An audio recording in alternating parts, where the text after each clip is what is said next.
So guys, panoorin natin si tatay guys. Magaling pala ito maglaro. Yan, sa nakakilala po dito kay tatay, paki-comment naman po yung pangalan niya guys. Yan. May pumasok isa sa break ni tatay, panoorin natin. Lupit pala maglaro nito, idol.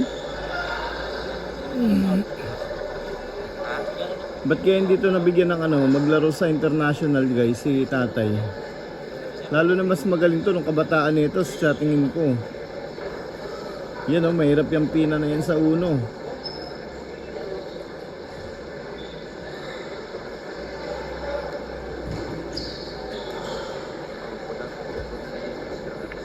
Oh, grabe naman yung baliwala. Galing. Idol, may idol na akong bago si tatay. Yan guys, pasikatin natin guys si tatay. Ang galing maglaro. Oh, apaka-sureball. Baliwala. Dapat ito naglalaro sa international buwang loob Ang galing.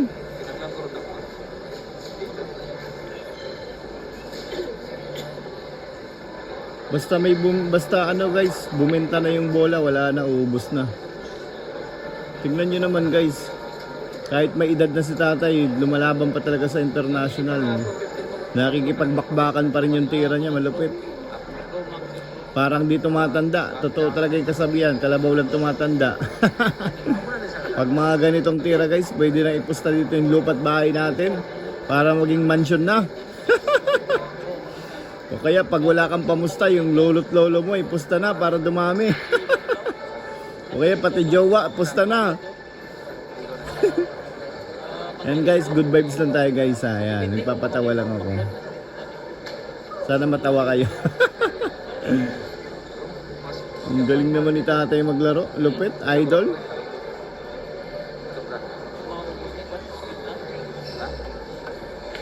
Oh, grabe, kayang umubos ng 10 bola kahit matigas. Quality ang tira ni tatay, lupit.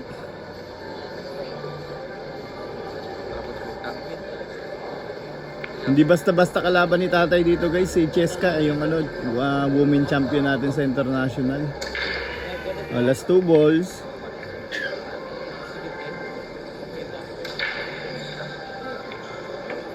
Bang, last ball. Ang lupit ni tatay maglaro. Parang di tumatanda. Game ball.